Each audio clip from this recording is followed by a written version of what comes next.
किसी ने बड़े कमाल की बात कही है कि जिंदगी में कुछ अच्छाइयां ऐसी भी करनी चाहिए जिनका ईश्वर के सिवाय दूसरा कोई साक्षी ना हो। नमस्ते, मैं हूं आरजे कार्तिक। एक बड़ी छोटी सी कहानी है जिन्होंने लिखी है। वो कहते हैं कि उस दिन मैं दूसरे शहर से अपने शहर आया था। स्टेशन पर उतरा तो पता चला कि ऑटो वालों की स्ट्राइक थी। बड़ी मुश्किल से मुझे एक ऑटो मिला जिसमें पहले से सवारियां थी। शेयरिंग ऑटो था, उसमें बैठ गया। मेरे घर से कुछ दूर पहले उस ऑटो वाले ने उतार दिया। वहां से पैदल पैदल अपने घर की ओर आ रहा था। शाम का समय था। जब मैं आगे चला तो मैंने देखा कि एक इलेक्ट्रिसिटी पोल पर बिजली के खंभे पर एक कागज चिपका है जिस पर पेन से किसी ने कुछ लिखा हुआ है। तो मैं उत्सुकतावश वो पढ़ने के लिए क्या लिखा है वहां चला गया। तो मैंने पढ़ा, उस पर लिखा था कि मैं एक वृद्ध महिला हूं, मेरा 500 रुपए का नोट यहीं कहीं गिर गया है, अगर आपको मिले तो मेरे इस पते पर दे जाना। मैं सामने वाली गली में अंतिम मकान में रहती हूँ, परिवार में कोई नहीं है, अकेली हूं। अगर आपको वो नोट मिले, आप वो दे जाएं तो आपकी बड़ी कृपा होगी। ऐसा कुछ लिखा हुआ था। मैंने सोचा चलो मदद कर देते हैं। थोड़ा ढूंढना शुरू किया आसपास, तो कुछ मिला नहीं। सनसेट होने को था, सूर्य ढलने को था, अंधेरा होता जा रहा था। मोबाइल की टॉर्च से देखा, कुछ नहीं देखा। फिर मैंने सोचा कि पता नहीं कौन है, क्या है। मैं तो अपने घर की ओर चल दिया। 2-4 कदम चला ही था कि दिमाग में आया कि एक बार जाकर के देख तो ले कौन है, क्या है, क्या सच में कोई रहता है या किसी ने शरारत करी है। तो मैं चल दिया सामने वाली गली में। लास्ट मकान की तरफ गया। बस्ती थी वो, कच्ची बस्ती, छोटा सा मकान था। दरवाजा खटखटाया। थोड़ी देर बाद सच में अंदर से वृद्ध महिला निकली। लाठी के सहारे आई थी बूढ़ी अम्मा।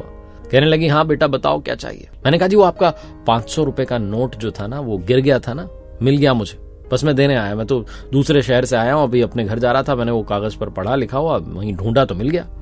मैंने सोचा आपकी मदद कर दूं।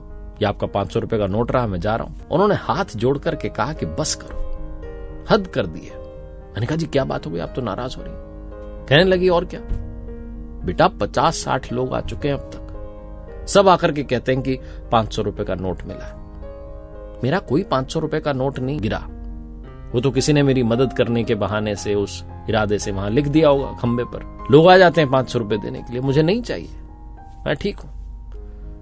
मैंने कहा नहीं माता जी रख लीजिए, मिला है मुझे। बोले नहीं बेटा कहानियां सुनाना बंद करो, मेरा नोट ही नहीं गिरा तो कैसे मिलेगा। मैंने कहा माता जी रख लीजिए।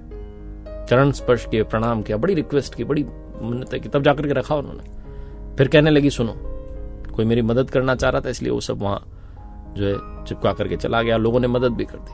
अब बस मेरा एक काम कर देना। मुझे लगा शायद कुछ और मदद मांग रही होंगी। तो कहने लगी बेटा बस जाते हुए वो कागज फाड़ के चले जाना। मैं तुमसे हाथ जोड़ के ये दरखास्त करती हूं, हटा देना उसे, मुझे नहीं चाहिए कुछ भी।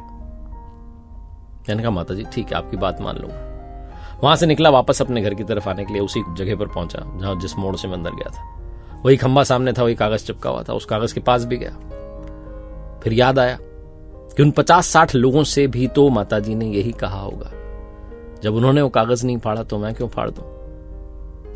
और मैं चल दिया अपने घर की ओर, यही सोचते हुए कि शायद 50-60 और बेटे माताजी के आएंगे और उनकी मदद करेंगे। जितनी हो सके दूसरों की मदद करते चलिए।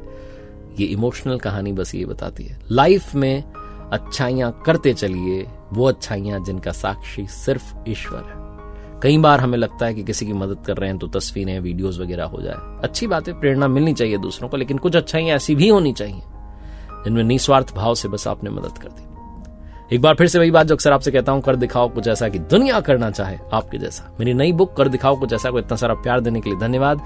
Amazon पर अवेलेबल है, फ्लिपकार्ट पर अवेलेबल है, आपके पास वाले बुक स्टोर पर अवेलेबल है, और साथ ही मेरी वेबसाइट rjkartik.in जहां कुछ कोर्सेज आपका इंतजार कर रहे हैं। उम्मीद है आपको पसंद आएंगे। पॉजिटिविटी का परसेंटेज आइए मिलकर के बढ़ाते हैं।